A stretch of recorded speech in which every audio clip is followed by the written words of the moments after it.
Hey guys, this video is to replace my strut and spring on my Nissan Altima 2006. I've noticed that the oil started to leak out of the shock absorber, and then ever since when you go on any small bumps, it's definitely a bumpy ride. You can feel that it's vibrating and it's not the best. So what I did, I went ahead and ordered the parts on Amazon, exact model number. And now here you go, and I'm here to change the spring and strut at home with just the regular tools of what I have here. All right, so let's get into how to change this. Okay, first thing first, I don't want to waste time by doing the video. Just jack it up, simple. Put the car on a stand and make sure you put those wheel chokes at the back. Make sure your car doesn't slide back. Put the parking brake on.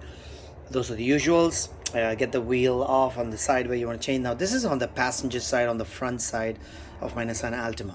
All right, now I found out the most difficult part of the job is to get these bolts off. There's one there which is holding that stabilizer bar, and there are two here right next to the caliper. That's all you have to remove. Then all the way at the top, and you can see right there's one, there's two, and there's number three. So three bolts here, yeah, holding the shock absorber on the top. Now that's the last thing you want to remove. I think the first thing is getting this off. I've seen a lot of videos where you have to torch the bolts down because these are so rusted. Now this is what I did. If you have penetrating lubricant or oil, now this is what I would do. Take the wheel off. Just make sure you spray the penetrating lubricant on that bolt, and also behind this bolt. And I'm just going to use a 19 millimeter. Now this is another one where you have to stabilize. Right behind, it's fully rusted. Make sure you spray some lubricant at the back as well, and on this too. Now I just used a wire brush to kind of just scrape, took off all the rust, and then I put in the lubricant there. So it kind of it just gets into those bolts and in those gaps a little easier when you take off all the rust. I did the same thing for these two bolts too. They were very rusted. Used a wire brush, scraped it off, sprayed the penetrating lubricant, and that's it.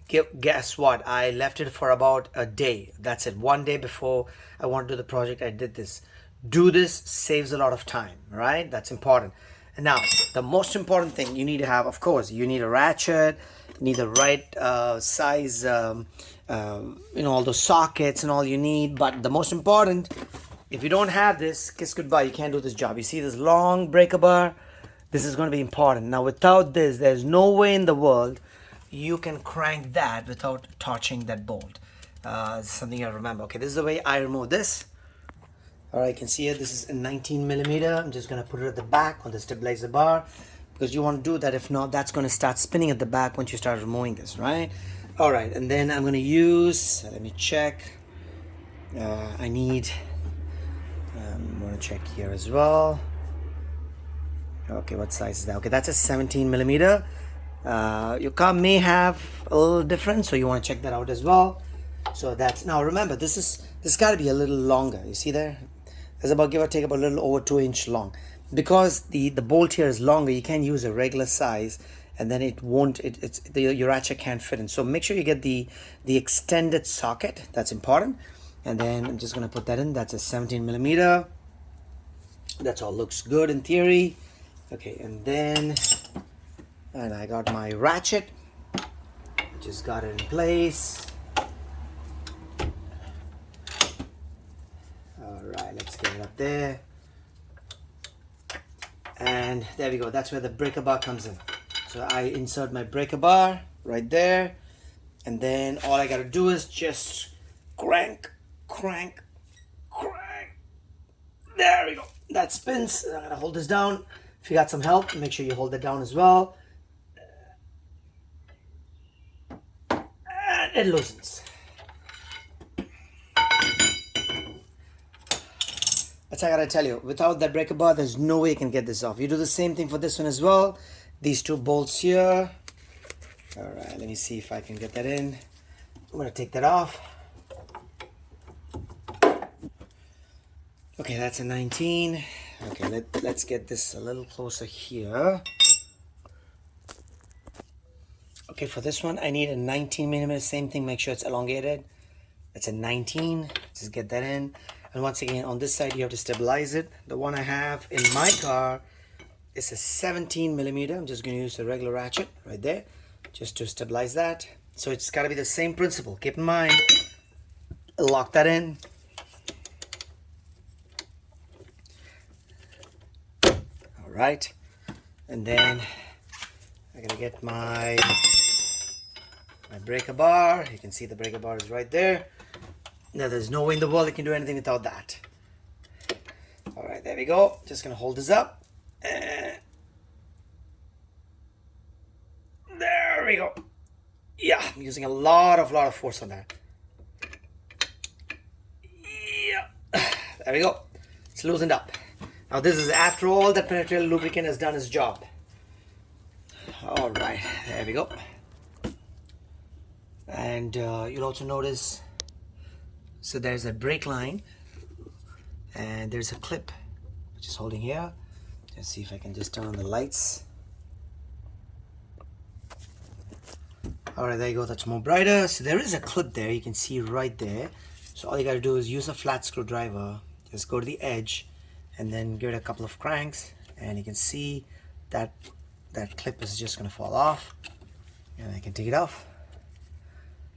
It's just a clip that holds the brake line, and then what you do is push that line in and crank it out. You want to do that before you take this one off, because this line is in the way. You want to move it out and do the same thing, is to get that 19 millimeter right there, and you can see how close is that to the line, huh? That's why you need a little bit of a space there to put the ratchet in there. And then you remove this and this, you both should come off. All right, once this is off, then we go to the top of the car and remove the 3 bolts which is holding the strut down. All right, let's see how that goes. All right, there you go. These 2 bolts are off. That one is off too. I just kept the bolt on just in case. Now, before you take all the 3 off, it's a safe practice is to just use some sort of a bungee cord or a steel cable or something. I just like hooked it up to the brake caliper, so that once you remove this, you don't want this whole unit to kind of drop down. So this will just hold it up. So that's why I just have this bungee cord just to keep it in place. It's also easier to put this back on once you've done. Okay, so I'm going to take this one off, and this one off, and then this whole piece will sink down, and then I'm going to go all the way up, take the 3 bolts off, and I'm going to take the struts out. All right, so you can see here both the bolts are off. That one is still there, and just to be on the safe side, I kept a jack stand just underneath the tie rod in case if my bungee breaks. Just a backup plan. All right, so there we go, right on the top. So those are the 3 we have there. Now the one I'm using is a 14 millimeter, a shorter one. You don't need a lengthy one for this. So there we go. This one, fortunately, I did lubricate it, so it was a lot easier to take it out. So I'm going to take this one, and there's one here, and there's one right there. So there's 3 of them holding the shock absorber down. It's best to have someone to be at the bottom holding the shock. Once you take this off, you don't want it to fall down, right? There you go. Pull the 3 bolts off. I was able to take the shocks out, and here we go. This is the top of the shocks, and you can see here that's a stabilizer bar.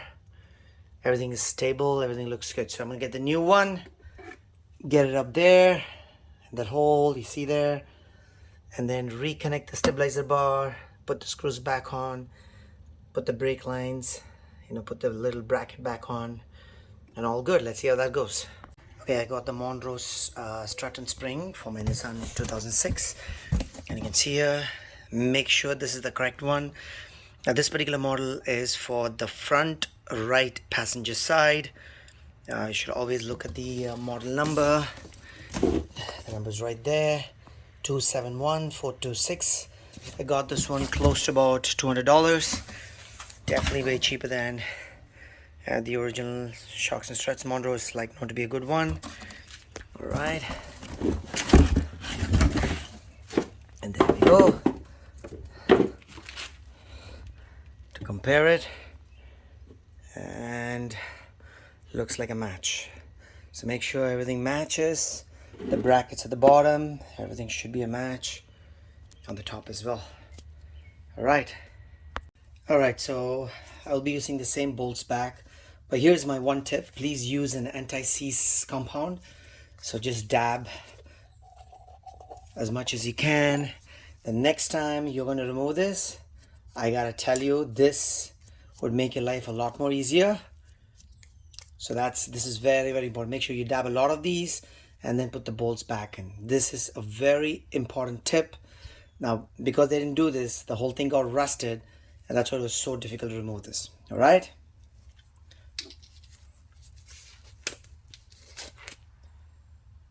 All right, guys, take a look here. With the help of my son, I was able to, just put the shocks and just hold it in place.